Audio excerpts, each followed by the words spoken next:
But Nelly was on.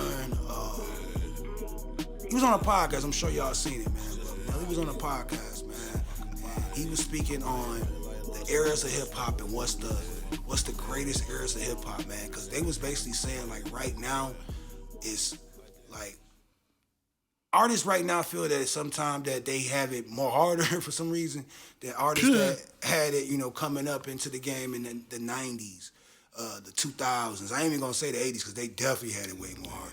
There's only a few of them niggas. Them niggas, man, half the rappers in the 80s was still drug dealers. They never got out the street. This ain't enough money, dog. For real, like, the niggas, that shit was like crumbs to them, but they had a conversation and Nelly he broke down some points. He was saying that the 2000 era, which when I say that, I'm thinking like 2000 to 2005. If you want to go decade, 2010. So let's just say that 2000, 2010. He was saying that was the best era of hip hop. It was. It definitely was. It'll never be an era like that, bro. The 2000 the 2000 to 2010 is the best era of hip hop, period. I would say, yeah, man. It was a lot. I mean, like back then, and I'm a big '90s hip hop nigga, man. But a lot of the niggas from the '90s carried over and dominated most of 2000 to 2010 too, because you had the Jay-Z's. There's some groups in the '90s, bro, that wasn't that big in the 2000s, bro. But I mean, I'm not all the way like it's like 60-40 with me. I'm more 60 with the '90s. You know what I'm saying? But I don't. And there you gotta think, bro. Everybody in the 2000, 2010, they was making. It was so many hit records during that time. Like so many big records, from the Ja Rules to the 50 Cents to the back of my even LL Cool J was still making hit records at the time. And it came on the back of my niggas from the '90s, though. That's what I feel like. It came on the back. But they of shined people, brighter in the 2000s. That's what I'm saying. They did. Jay-Z hit his Plymouth, and it's his prime in the 2000s. Do we classify Jay-Z from the 2000s, or do we classify him from the 90s? The first album came out like 94, 95. Yeah, like man, 95. but definitely his 2000 catalog is way better. But that's what it supposed to be. You supposed to get better as your. That's what we saying about the eras, though. It got better. That's why I say it was so more competitive then. I'll say this. You gotta man. think. There's some people in the '90s because like it's more rappers in the 2000 era than it is in the '90s era. Just like it's more rappers in the 2020 era than it is back in that era. It's just like equipment became more accessible. And then another thing about that era was that labels mattered then. They still matter now, but not like then. Labels had rosters. You had Rough Riders. You had Bad Boys. The 90s started that shit, bro. Hold on, bro. So when you talk about the 2000s, though, bro, you're talking about, like, name who you, like when he was talking about on there, obviously he's naming himself, Nelly. That's one. Yeah, he was naming, like, himself, Ja Rule, 50, Jay-Z, Nas. He was naming it, but it was a lot more.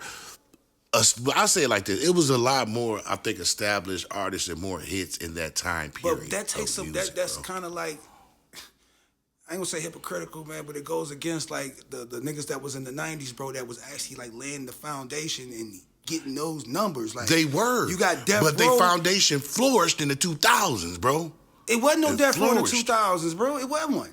It wasn't no. I ain't gonna say like. All right, you got Death Row that was in the '90s, bro. That's pop. That alone right there is enough to really clean that whole down. Not no disrespect to nobody, but clean that whole damn 2000s up. He was probably one of the hottest selling rappers in the 2000s. Yeah, but and this is another thing where I say too. Biggie. The 90s, whenever we say the 90s was highly dominant from 95 to 99. That was the boom station. All the 2000 to 2010 was popping. Bro, I know your hip hop, you know what I'm saying, discography don't go back long, farther than mine. I know this, man. Child, please. What are you talking about, man? I'm just keeping it real, bro, but you gotta remember, bro, like it was people in the 90s, you just wasn't checking for them. No, I was dog. NWA dropped one of they all right, NWA dropped their greatest album, one of the greatest albums of all time in the 90s. Like Boys in the Hood, what was the first album name? Straight Outta Compton. Straight Outta Compton ain't got shit on niggas for life. Look, man. Okay. You got, like, not even that. You still got The Chronic in the 90s, bro.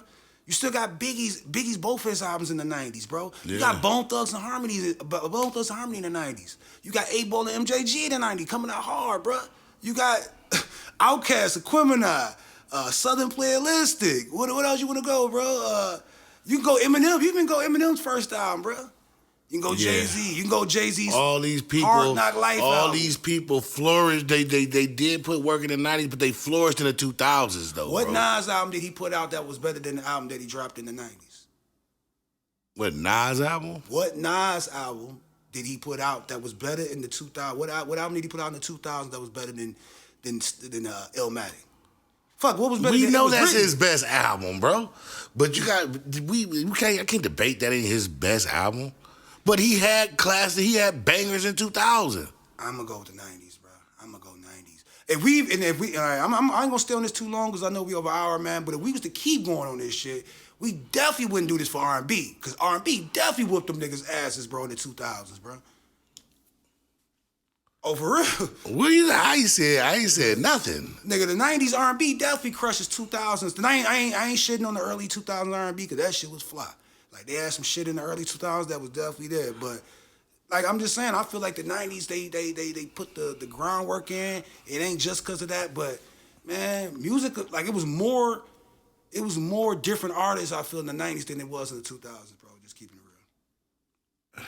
Hey, man, difference of opinions, man. Different sounds, man. It wasn't just everything sounding the same. And I mess with the 90s. Like, I listen to Dre. I listen to Snoop Dogg. I listen to these every 2 weeks, some portion of it. But because you can name off the people like you name, like the Nellys, the this and that, bro. That's cool. You can name off 5 or 6 of them niggas, man. But after that, everybody else was damn near like C's. Man, you know what I'm saying? Them niggas was selling albums, bro. But what about Lil Bruh now? Can't forget about Lil Bruh now. Hey, Lil Bruh them been forgot, man. Lil Bruh them is gone. How about Lil Bruh now, Hey. man? But definitely, man, shout out to this, man. We should revisit this next week, man. And as I'm speaking of, we are gonna revisit it, bro. We're gonna do the R&B one, man. We'll talk about that because I feel that the 90s R&B is definitely killing the 2000s. Yeah, I mean, you still listen to the whispers around here, so hey, man, we know what That's 80s, man. 80s definitely killing these You niggas. know where his soul lies, man. He right here bumping every little thing target. Yeah, man. I'm Shaka Khan. And speaking of the whispers, bro, I gotta wrap this up, bro, because I got a haircut to go get, man. Got a haircut to go get, man. Get this whispers mustache, He bro. gotta get his whispers clipped. Get the whisper mustache clip, man. But before we go, man, if you ain't did it already, make sure you like, comment, subscribe on this video.